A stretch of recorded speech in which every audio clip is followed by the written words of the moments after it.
বিসমিল্লাহিররহমানিররহিম। আজকের এই শিক্ষা দিবস 2026 আয়োজিত অনুষ্ঠানে উপস্থিত সভাপতি মহোদয়, সম্মানিত সুধীবৃন্দ, আমার প্রিয় শিক্ষার্থীবৃন্দ, সবাইকে জানাই শিক্ষা দিবসের শুভেচ্ছা ও অভিনন্দন। আজকের এই অনুষ্ঠানে আমি এটাকে শুধু অনুষ্ঠান মনে করছি না, আমার কেন জানি মনে হচ্ছে যে আমি একজন শিক্ষক হিসেবে আমার মনে হচ্ছে যে আত্মপর্যালোচনা করার একটা দিন আছে। আমরা আত্মপর্যালোচনা করলে আমরা অনেক কিছুই সুফল কুফলগুলো বের করতে পারবো। শিক্ষা কি শুধু বই পড়ার মধ্যেই সীমাবদ্ধ, না একজন শিক্ষার্থী ভালো রেজাল্টের মধ্যেই সীমাবদ্ধ? আমি আসলে সেটা মনে করি না। একজন শিক্ষার্থী ভালো ফলাফলের মধ্যেই যে সে ভালো ব্যক্তি বা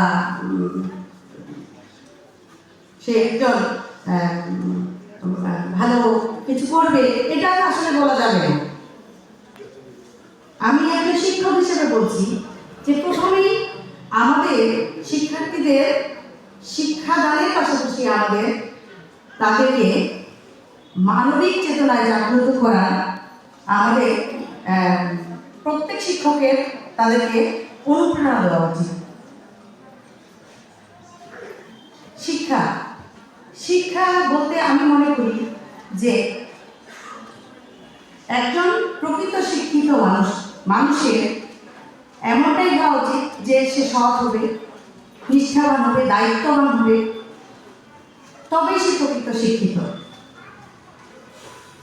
নইলে আসলে অনেক কথাই থেকে যায়, এখানে অনেক কথাই থেকে যায়।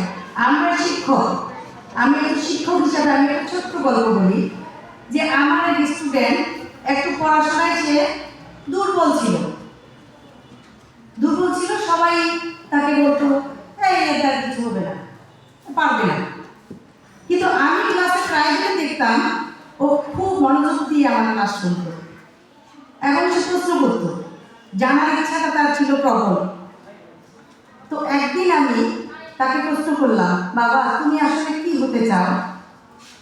তখন সে আমাকে বলছে, ম্যাডাম আমি এমন একজন মানুষ হতে চাই যেন কখনো কোনোদিন আমাকে কেউ অবহেলা না করে। তো তার কথাটা কিন্তু আমাকে খুব নাড়া দিচ্ছে। পরে খবর নিয়ে দেখলাম সে একজন গভর্নমেন্ট এমপ্লয়ার। তো সেটা তো একটা অনেক খুশির খবর আমার কাছে। কিন্তু পরে শুনলাম সে একজন নিষ্ঠাবান, দায়িত্ববান, সৎ একজন পেশাজীবী। সে কিন্তু খুব উচ্চ পদস্থ কর্মচারী নয়, কিন্তু সে পেশাগত জীবনে অনেক দায়িত্ববান এবং সৎ ব্যক্তি। তার এটা আমাকে শিখিয়েছে যে আসলে আমার শিক্ষার্থীর মাঝে, প্রত্যেকটি শিক্ষার্থীর মধ্যে লুকিয়ে আছে সম্ভাবনা। প্রত্যেকটি শিক্ষার্থীর মধ্যে লুকিয়ে আছে একটি সম্ভাবনা। শুধু আমাদের প্রয়োজন তাদের সঠিক দিক নির্দেশনা দেওয়া, আমাদের শিক্ষকদের সঠিক নির্দেশনা দেওয়া, আর তাদের মনোযোগ, বিশ্বাস, চেষ্টা।